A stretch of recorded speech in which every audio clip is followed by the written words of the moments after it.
Selamat datang di channel Alur Donghua. Sebelum menonton, silahkan subscribe, biar Mimin tambah semangat update-nya.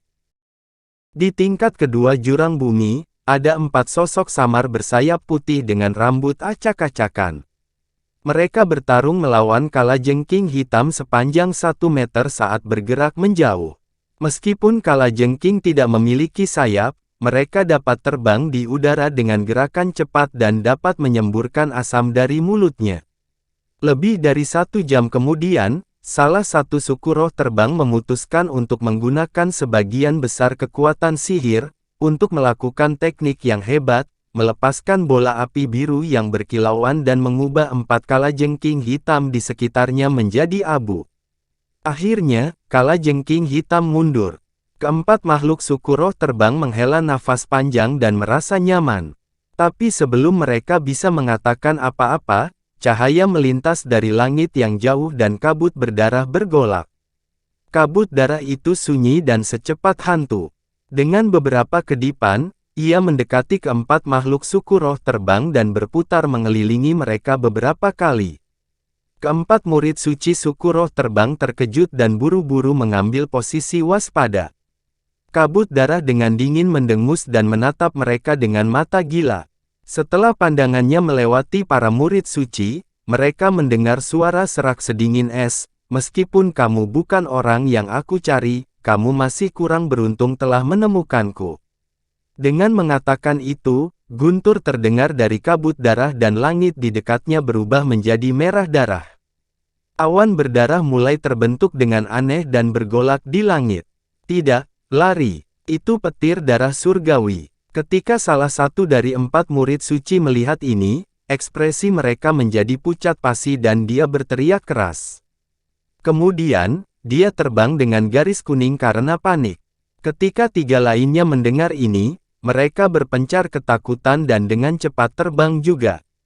Tapi pada saat itu, guntur bertepuk tangan di udara dan 4 petir berwarna merah darah melintas dari langit, membelok ke arah yang berbeda sebelum menghilang dari pandangan. Sesaat kemudian, kilat berwarna merah darah muncul di atas 4 murid suci yang melarikan diri dan jatuh. 4 jeritan sengsara terdengar dan seberkas cahaya langsung dibubarkan oleh petir. Mayat para murid dengan liar berkelap-kelip dalam kilat sebelum mereka berubah menjadi abu. Harta karun dan cahaya pelindung mereka tidak menimbulkan perlawanan sedikit pun. Kabut darah mengeluarkan lolongan tawa gila, dan dalam kilatan cahaya darah yang terang, kabut melesat ke kejauhan, segera menghilang tanpa jejak. Jarak yang tidak diketahui, Han Li menarik napas pendek dan melihat ke depannya. 7 murid suci yang bermaksud buruk mengepung mereka dan Han Li bertanya, "Apakah kalian rekan Taois tidak akan menemukan buah api neraka? Mengapa Anda memblokir kami? Ras Tian Peng kami dan ras Anda tidak memiliki dendam," kata Bai Bi dengan cemberut di samping. Sekelompok orang memiliki sayap gelap dan kulit gelap. Seorang pria yang lebih tinggi di antara mereka memegang tangannya di belakang dan dengan angkuh berkata kepada Han Li, "Benar-benar tidak ada perselisihan antara ras kita, tetapi Chiron dan beberapa cabang kuat lainnya diam-diam mengeluarkan hadiah. Selama Anda binasa, kami akan memperoleh manfaat yang sangat signifikan. Jika kami tidak bertemu dengan Anda, kami juga tidak akan pergi mencari Anda. Tapi sekarang setelah kita bertemu, Black Spirit Ratchet tidak akan menolak kesempatan itu."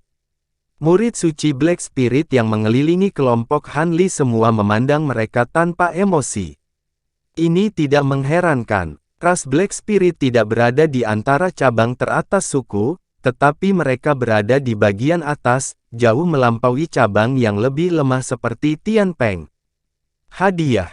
Han Li mengerutkan kening, menemukan ini agak mengejutkan. Hanya itu yang bisa dikatakan. Sekarang jiwamu tidak akan bingung di akhirat, jadi matilah. Pemimpin mereka melambaikan tangannya. Ketika murid ras roh hitam lainnya melihat ini, mereka membuka mulut dan meludahkan bulu hitam. Bulu itu awalnya hanya 1 inci, tetapi ketika menepuk tangan bersama-sama, bulu itu langsung melebar hingga 1 kaki panjangnya. Bulu bersinar dan karakter jimat hitam berkeliaran di atasnya. Keenam murid Black Spirit yang mengelilingi bertindak bersama, melambaikan bulu untuk melepaskan gelombang api hitam menyelubunginya dari segala sisi.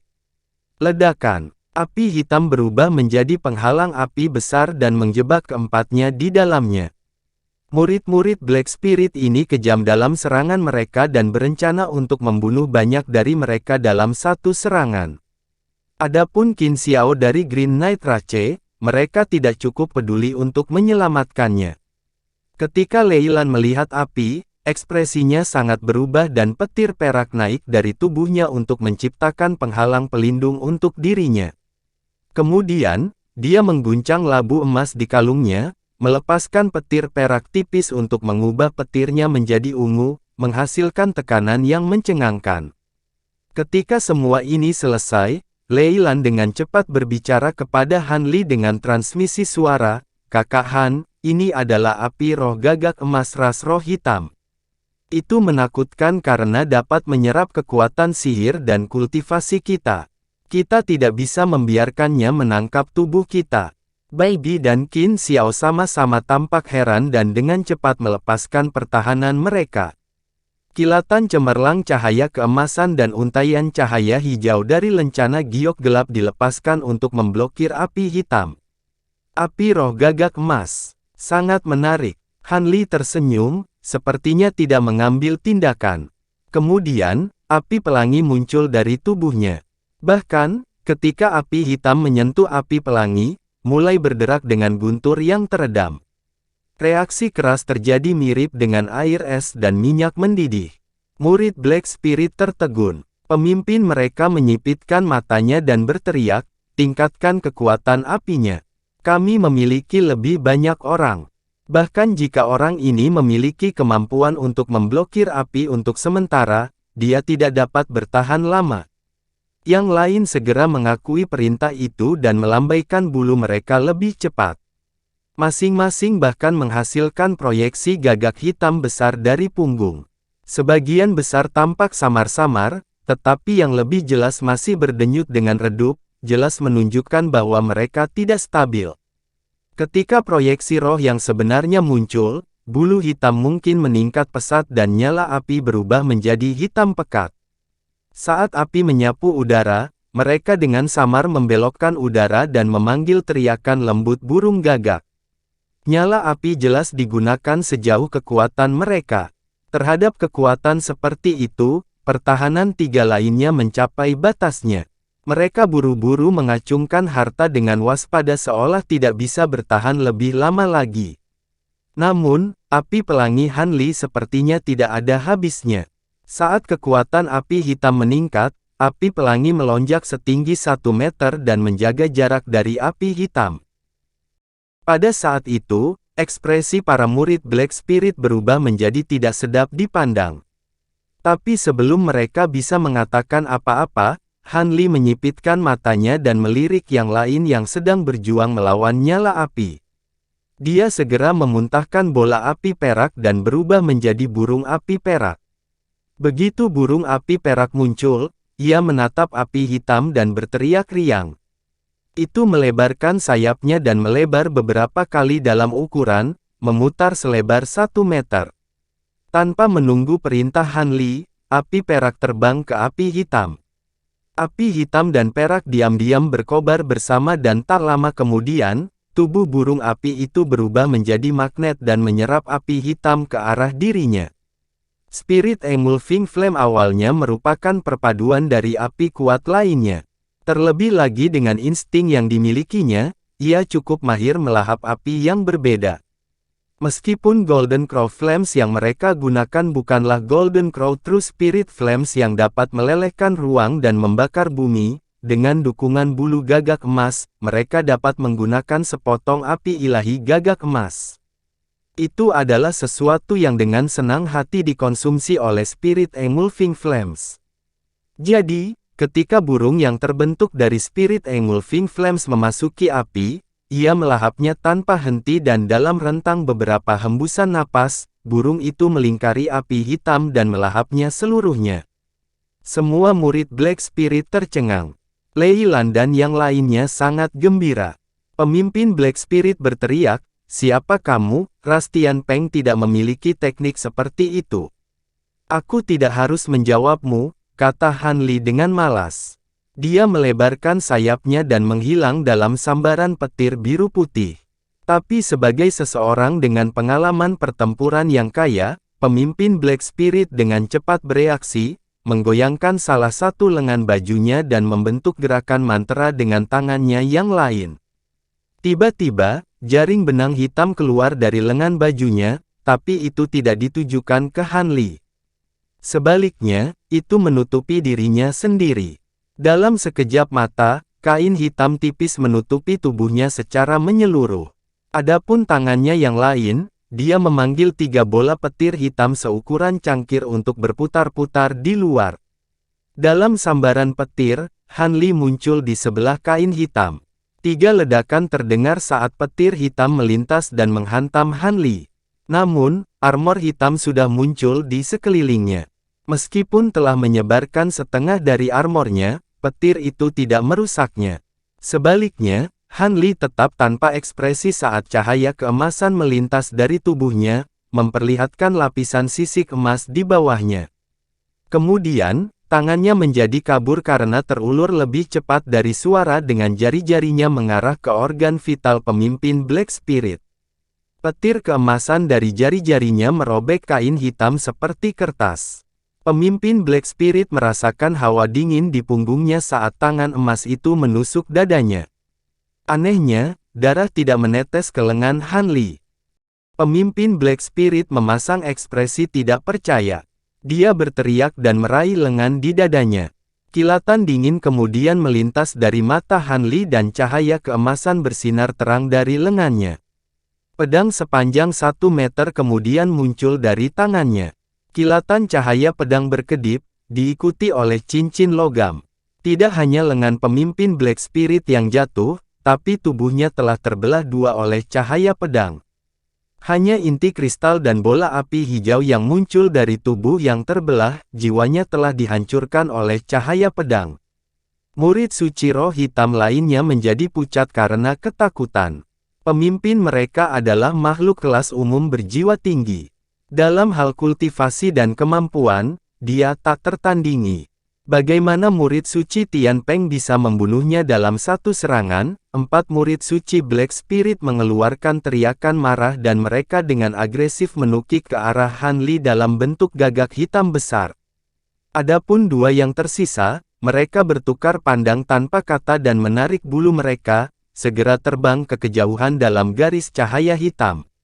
Han Li menyeringai dan guntur terdengar dari punggungnya saat dia menghilang dalam kilatan petir. Burung hitam besar dikejutkan oleh ini dan berhenti. Dalam jeda singkat itu, cahaya biru menyala dan gambar sosok bersayap muncul di bawah salah satu burung gagak hitam. Sebelum burung gagak dapat mengambil tindakan, lengan sosok itu bergerak dan melepaskan kilatan cahaya keemasan yang menyilaukan. Burung gagak itu terkejut, tetapi tubuhnya langsung terasa dingin sebelum terbelah menjadi 2. Kedua bagian mayat itu menghujani darah ke udara saat jatuh. Sosok di bawahnya kabur dan anehnya menghilang sekali lagi.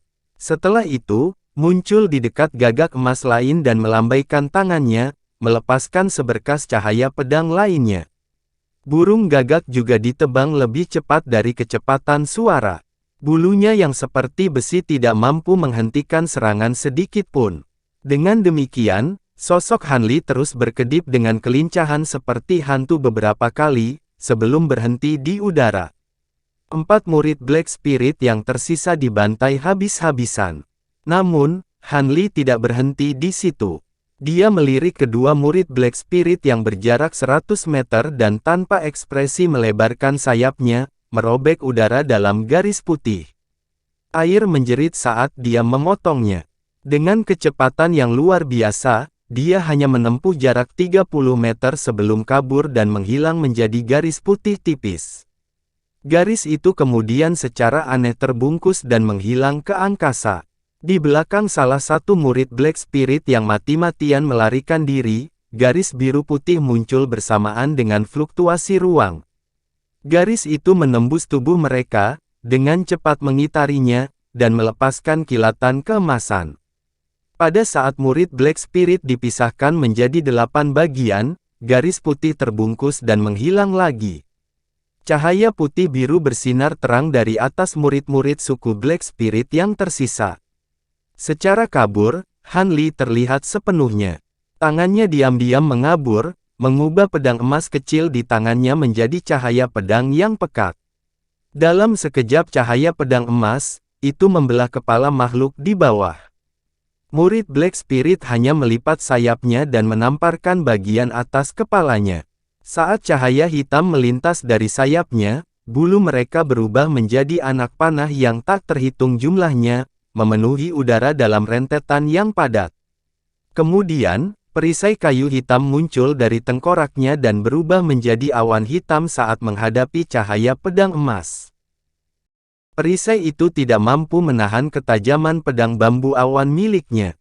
Cahaya keemasan menyala dan awan hitam terbelah menjadi dua bersama dengan tubuh murid Black Spirit. Adapun panah bulu hitam, mereka diblokir di udara oleh kabut abu-abu. Ketika cahaya abu-abu menyapu mereka, panah menghilang, membuat Han Li tidak terluka. Han Li memandangi mayat-mayat itu dengan alis terangkat seolah-olah ada sesuatu yang terlintas dalam pikiran dan dia menjangkau mereka. Dengan gemerisik, bulu hitam sepanjang 1 kaki terbang keluar dari salah satu mayat dan ke tangannya. Han Li membelai bulu di tangannya dan mengamati. Bulu hitam pekat bersinar dan jejak emas samar-samar bersinar. Dengan sedikit goyangan, karakter jimat hitam muncul dan berubah menjadi bola api hitam, melepaskan aroma hangus ke udara. Han Li mengungkapkan minat dan cahaya hitam melintas dari tangannya. Adapun mayat, masing-masing diberi bola api dan berubah menjadi abu. Han Li mengitari udara dengan ketinggian rendah, mengumpulkan semua bulu hitam dari mayat dan membawanya ke tangannya. Dalam sekejap biru, Han Li kembali ke yang lain. Ayo lanjutkan, Han Li berkata seolah-olah tidak ada yang terjadi. Lei Lan dan yang lainnya memiliki kulit pucat tetapi mereka dengan patuh mengangguk. Setengah hari kemudian, Han Li tiba di udara di negeri asing. Tidak jauh darinya ada hutan lebat pendek. Sebagian besar pohon di hutan hanya setinggi lebih dari 10 meter, tetapi daunnya berwarna kuning pucat dan mengeluarkan bau busuk. Saat rombongan berhenti di tepi hutan lebat, Han Li berdiri di depan dan mengamati hutan dengan ekspresi cemberut. Bai Bi dan yang lainnya tidak tahu apa yang dia pikirkan. Mereka hanya berdiri 10 meter di belakangnya, tidak berani berdiri di sisinya. Mereka semua memandang Han Li dengan sedikit kagum. Sejujurnya, sejak Han Li dengan mudah membunuh 7 murid suci Black Spirit, mereka menyadari betapa kuatnya Han Li. Mungkin bahkan Ao King dari Seven Pass Rache yang legendaris dan Fei Ye dari Nanlong Rache tidak bisa menyaingi dia. Oleh karena itu saat mereka melanjutkan perjalanan, Lei Lan dan yang lainnya berbicara kepada Han Li dengan nada hormat yang tidak disadari seolah Han Li adalah salah satu senior klan mereka. Dengan pendamping yang kuat seperti Han Li, mereka seharusnya tidak mengalami banyak kesulitan untuk melewati ujian. Han Li akhirnya berkata dengan suara lembut, "Jika aku benar, ini adalah hutan daun busuk. Itu adalah tempat yang paling terkonsentrasi dengan ki kotor di tingkat kedua. Keberuntungan kami bagus untuk datang ke sini. Meskipun peluang kami tidak tinggi, kami dapat memperoleh buah api neraka di sini. Apakah Anda berencana meluangkan waktu untuk menemukannya di sini? Atau apakah Anda akan bergegas ke Myriad Finpat?" Ketiganya ragu-ragu bertukar pandang dan Bai Bi dengan hormat menjawab, "Kakak Han, hutan daun busuk tidak terlalu besar. Meskipun indera spiritual kita dibatasi, kita akan dapat mencarinya hanya dalam setengah hari." Merasa tidak ada masalah, Han Li mengangguk dan berkata, "Oh, saya mengerti. Waktu setengah hari tidaklah banyak. Kami akan berhenti di sini untuk sementara waktu." Lei Lan dan yang lainnya senang mendengar ini. Jika mereka dapat menemukan buah api neraka di sini, mereka tidak perlu mengambil risiko mencarinya di tingkat ketiga. Ketiganya berdiskusi cepat dan Qin Xiao mengguncang lengan bajunya, memanggil selusin boneka kadal lagi. Dia menyebarkannya ke berbagai bagian sebelum menghilang. Lei Lan dan Bai Bi juga membuat persiapan sendiri. Lei Lan mengangkat kepalanya dan memanggil kotak batu giok putih. Dia bergumam sejenak dan tutupnya terbang untuk mengungkapkan kupu-kupu sepanjang puluhan inci. Mereka berkedip dengan cahaya perak dan terbang. Sayap Bai Bi bergetar dan selusin ular emas kecil keluar dari tubuhnya. Mereka menggali ke dalam tanah dengan kedipan. Setelah itu, ketiganya duduk bersila di udara, mengendalikan boneka dan serangga mereka untuk mencari di hutan. Han Li melayang di udara, benar-benar memisahkan diri. Waktu perlahan berlalu. Beberapa jam kemudian, Lei Lan dan yang lainnya mencari di sebagian besar hutan tetapi tidak berhasil. Tapi setelah mengkonsumsi begitu banyak indera spiritual dalam pencarian, kulit mereka menjadi pucat pasi. Han Li memegang tangannya di belakang dan dia mengerutkan kening. Dia melihat ke cakrawala dengan sedikit terkejut.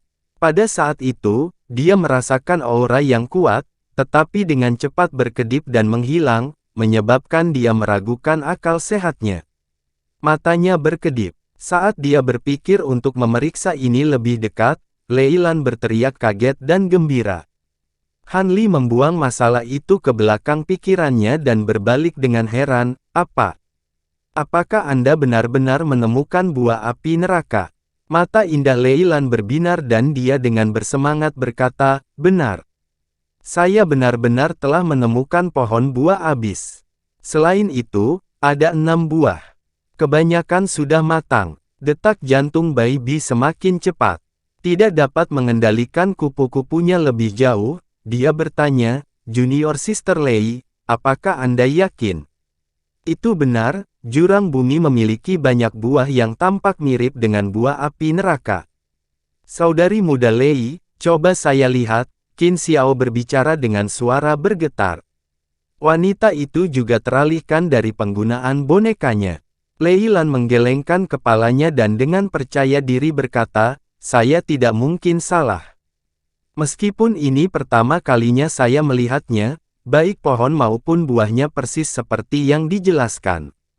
Han Li dengan tenang berkata, bagus sekali, ayo kita verifikasi. Jika tidak ada masalah, kita tidak perlu menuju ke tingkat ketiga. Awalnya, seseorang dapat menemukan buah di tingkat kedua, tetapi kemungkinannya tidak terlalu tinggi. Itu bukan hasil yang mustahil. Ya, mari kita pergi. Lei Lan dengan senang hati menjawab. Dia dengan cepat berdiri. Dua lainnya juga berdiri. Meski mereka berusaha tampil tenang, kegembiraan tetap terlihat. Dengan Lei Lan memimpin, rombongan terbang dengan kecepatan penuh. 1/4 jam kemudian, mereka tiba di bagian dalam hutan yang ditutupi ki abu-abu. Lei Lan menunjuk ke bawah dan berkata, ada di sini. Ada sebuah kolam di dekatnya dan buah api neraka tumbuh di sisi kolam.